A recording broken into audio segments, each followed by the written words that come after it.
한국일보가요, 안종범 전 수석이 청와대 근무 시절 작성한 업무수첩 56건 가운데 박용수 특검팀이 올해 1월 확보한 39건 전체를 단독으로 입수했습니다.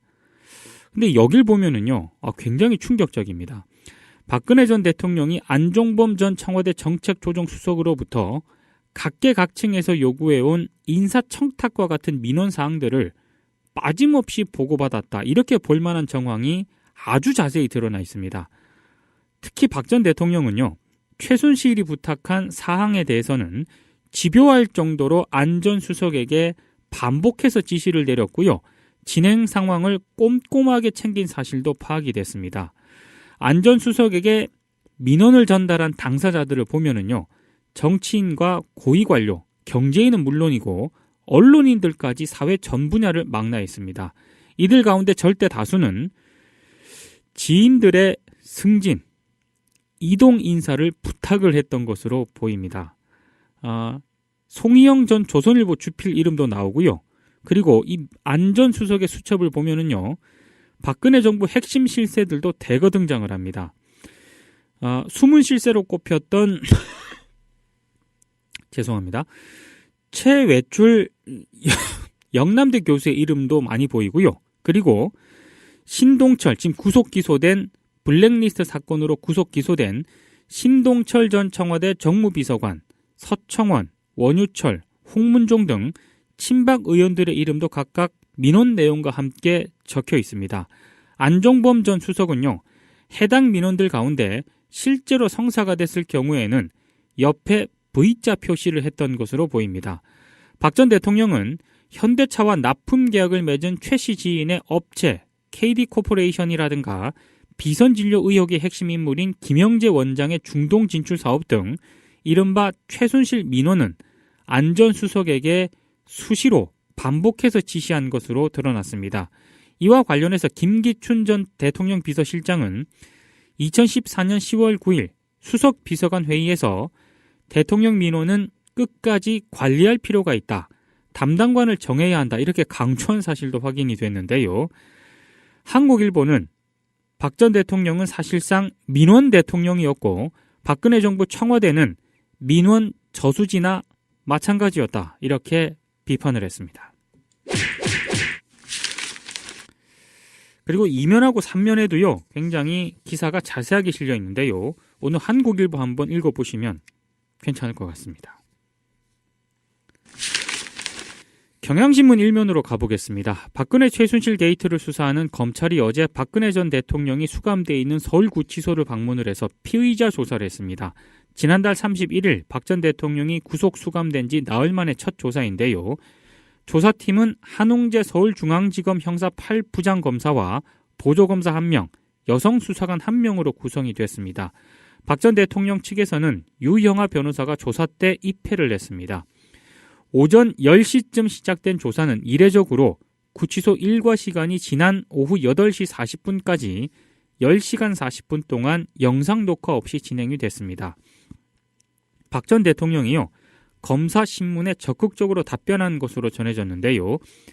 지난달 소환조사 때와 마찬가지로 한 부장검사와 보조검사가 나란히 앉고 책상 맞은편에 박 전 대통령과 유 변호사가 나란히 앉는 그런 형태였다고 합니다.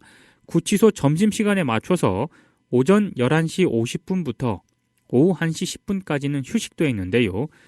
전직 대통령에 대한 구치소 방문 조사는 1995년 말 뇌물수수 등의 혐의로 구속된 노태우 전 대통령 이후에 21년 만에 처음인데요. 검찰은 진술 내용 등을 검토한 뒤에 6일, 내일입니다, 두 번째 방문 조사를 진행할 방침입니다. 한국일보 1면으로 가보겠습니다. 사이드에 배치된 그런 기사인데요. 사드의 핵심 장비인 X밴드 레이더가 이미 지난달 말에 국내에 도착한 것으로 파악이 됐습니다. 미국이 사드 발사대에 이어서 레이더까지 한반도에 전개를 하면서 6일과 7일 진행될 미중 정상회담에서 사드를 둘러싼 양국의 신경전이 가열될 것으로 보입니다. 앞서 도착한 사드 발사대 2기는 경북 칠곡군 외관읍의 미군기지 캠프 캐럴에 옮겨진 것으로 확인이 되는데요. 한미 양국은 사드 레이더를 발사대와 마찬가지로 외관으로 옮길지 아니면 당분간 오산기지에 보관할지를 놓고 의견을 조율 중인 것으로 전해졌습니다. 미군은 또 이동식 발사대를 위장막으로 가린 채 오산에서 외관으로 옮긴 것으로 파악이 됐는데요. 외관의 캠프 캐럴은 유사시 한반도 증원미군의 전시 군수 물자와 전투 장비가 집결하는 곳인데요. 사드 포대가 들어설 성주와도 멀지 않은 그런 곳입니다. 다만 한미 양국은 사드를 배치할 성주 골프장에 45톤에 달하는 레이더와 30톤 무게의 발사대를 옮기는 방법을 두고 고심 중인 것으로 전해졌는데요. 레이더는 분해한 뒤에 헬기에 실어 나르는 방안이 유력해 보입니다. 오늘 조선일보 1면에는요. 미국 주요 방송사가 아시아 특파원을 놔두고 거물급 앵커를 직접 보내서 주한미군 기지와 최전방 일대를 취재하고 현지 진행을 한 소식을 크게 보도를 했습니다. 제목은 1994년 북핵 위기 때처럼 간판 앵커를 한국에 보낸 미국 방송, 이런 제목인데요. NBC 거물급 레스터 홀트를 파견을 했고 오산기지 전투기 앞에서 생방송을 했다는 그런 소식을 전하고 있습니다. 조선일보가 이 기사를 통해서 강조를 하고 싶은 부분은 한반도 상황을 미국이 엄중하게 보고 있다. 이걸 강조하고 싶은 건데요. 글쎄요. 네. 그렇게 크게 보도할 내용은 아니라고 생각을 하는데 굉장히 한반도가 위기 국면으로 갔으면 좋겠다는 그런 조선일보의 숨겨진 어떤 그런 심정을 보는 기분이라고나 할까? 저는 그런 생각을 좀 해봤습니다. 한겨레 1면에 실린 기사입니다. 박근혜 정부 4년 동안 나라 빚이 184조 원 늘어난 것으로 집계가 됐습니다. 정부가 어제 국무회의에서 심의 의결한 2016년 회계연도 국가 결산을 보면은요, 지난해 국가 채무는 2015년보다 35조 7천억이 늘어난 627조 1천억이었습니다.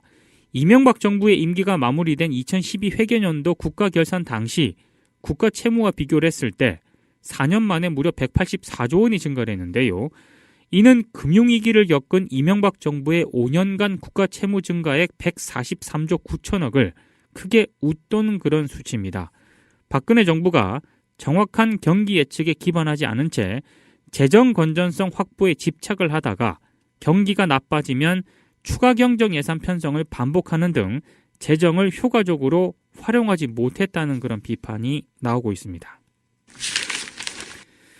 마지막으로 서울신문 1면에 실린 기사를 끝으로 1면 정리하겠습니다. 그동안 발령 기준이 엄격해서 유명무실하다는 비판을 받아왔던 고농도 미세먼지 비상저감 조치 발령 요건이 오늘부터 크게 완화가 됩니다. 환경부는 서울, 인천, 경기 등 수도권 3개 지방자치단체와 협의를 통해 완화된 공공부문 초미세먼지 비상저감 조치를 시행하기로 했다고 밝혔는데요. 공공부문 비상조치가 발령이 되면은요, 차량 이부제와 행정공공기관에서 운영하는 사업장, 공사장에서는 조업 단축이 이루어지게 됩니다. 적용 대상은 수도권 625개 기관이고요. 7,100개 사업장에 재직하는 52만 7천 명이 대상입니다. 차량은 23만 7천 대로 수도권 인구의 2.8%, 등록 차량의 3.2% 수준입니다. 이상으로 1면 마치겠습니다.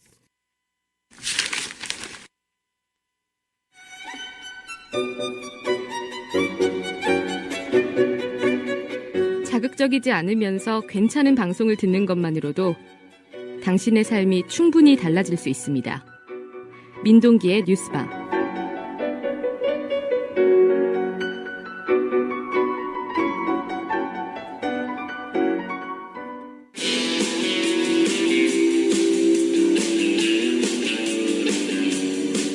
아침 신문 귀로 읽으세요. 민동기의 조간신문 브리핑. 네, 경향신문 2면에 실린 기사입니다. 동백꽃 할머니로 불리우던 최고령 일본군 위안부 피해자인 이순덕 할머니가 어제 별세했습니다. 향년 99세인데요. 한국정신대문제대책협의회에 따르면 이순덕 할머니는 어제 오전 7시 40분 노환으로 요양하던 병원에서 세상을 떠났습니다. 1918년생인 이 할머니는 위안부 피해자 생존자 가운데 최고령이었습니다. 이순덕 할머니의 별세로 정부에 등록된 위안부 피해자 238명 가운데 생존자는 38명으로 줄었습니다. 이순덕 할머니는 아시아 태평양 전쟁 희생자 한국 유족회에서 위안부 피해자 신고를 받는다는 소식을 듣고 악몽 같았던 과거를 털어놨습니다. 이후 할머니는 세계 곳곳을 돌면서 일본의 위안부 만행에 대한 증언 활동을 펼치기도 했는데요. 이순덕 할머니는 다른 위안부 피해자 9명과 함께 1992년 일본 정부를 상대로 최초로 배상금을 청구한 이른바 시모노세키 재판의 원고입니다. 법정 투쟁 끝에 1998년 광복 이후 처음으로 30만 엔의 배상금 지급 판결을 끌어내기도 했습니다. 이순덕 할머니는 또 2015년 12월 한일 위안부 문제 합의가 발표가 되자 다른 피해자 11명과 함께 한국 정부를 상대로 피해자들에게 정신 물질적 손해를 끼쳤다면서 1억 원의 손해배상 소송을 제기했습니다. 고령에도 수요 시위, 인권 캠프 등 활발한 활동을 펼쳤는데요. 위안부 활동가들 사이에서도 추운 겨울 동안에도 지지 않는 고고한 동백을 닮았다고 해서 동백꽃 할머니로 불렸습니다. 빈소는 서울 서대문구 연세대 세브란스 병원 장례식장 제14호실이고요. 발의는 내일 오전입니다.